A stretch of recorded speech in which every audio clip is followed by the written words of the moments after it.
দাদা এটা কিসের বিক্ষোভ? আর বারবার এখানে আসতেছে এরা, আবার 10-12 দিন পর চলে যাচ্ছে। পিএসসিটা যে আছে থেকে 10 বছর হয়ে গেল, আমরা আজ পর্যন্ত জল পাইনি। হ্যাঁ, ওরা মনে হয় 50 বারের উপরে রিপেয়ার কি এখানে কি ব্যাপারটা কি? আজকে প্রায় 10-12 বছর আগে আমাদের পিএসসির খয়ের বাড়ি কেউ জল পাচ্ছে না। এই টাকটুক 2-1 জায়গায় জল পায়, আবার লিক হয়, আবার হয়। এইরকমভাবে অনেক ঠিকাদার আসে কাজ করে, লেবার টেবার নিয়ে এসে ওই 2-3 দিন কাজ করার পরে আবার চলে যায়। এগুলো আমরা অনেক কমপ্লেন করার পরেও কোনো কাজ হয় না।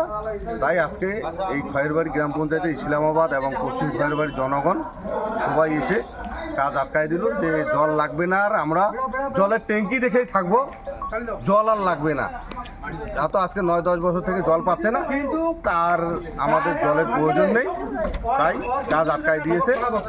এখন টোটালটাই ইনকোয়ারি করার পরে যদি সঠিকভাবে কাজ হয় তাহলে পরেই এরা তালা খুলবে, ওই তালা আজীবন চলবে।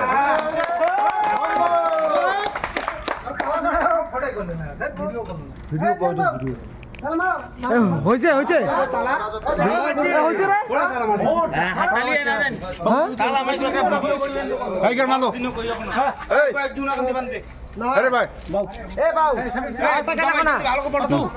জেলা